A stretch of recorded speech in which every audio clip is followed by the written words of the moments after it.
কবিগুরু রবীন্দ্রনাথ ঠাকুরের কবিতা জন্মান্তর। আমি ছেড়েই দিতে রাজি আছি সুসভ্যতার আলোক। আমি চাই না হতে নববঙ্গে নবযুগের চালক। আমি নাই বা গেলাম বিলাত, নাই বা পেলাম রাজার খিলাত। যদি পরজন্মে পাইরে হতে ব্রজের রাখাল বালক, তবে নিবিয়ে দেব নিজের ঘরে সুসভ্যতার আলোক। যারা নিত্য কেবল ধেনু চড়ায় বংশী বটের তলে, যারা গুঞ্জা ফুলের মালা গেথে পরে পরায় গলে, যারা বৃন্দাবনের বনে সদাই শ্যামের বাঁশি শোনে, যারা যমুনাতে ঝাঁপিয়ে পড়ে শীতল কালো জলে, যারা নিত্য কেবল ধেনু চড়ায় বংশী বটের তলে।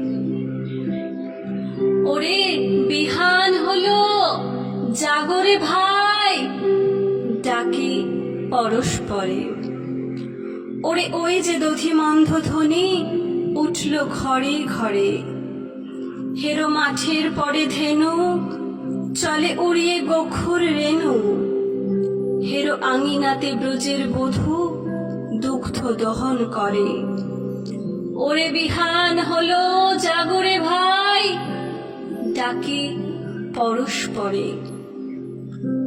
ওরে শাওন মেঘের ছায়া পড়ে কালো তমাল মূলে। ওরে এপার ওপার আধার হলো কালিন্দিরি কুলে। ঘাটে গোপাঙ্গনা ডরে কাঁপে খেয়া তরির পরে। হেরো কুঞ্জ বনে নাচে ময়ূর কলাপখানি তুলে। ওরে শাওন মেঘের ছায়া পড়ে কালো তমাল মূলে।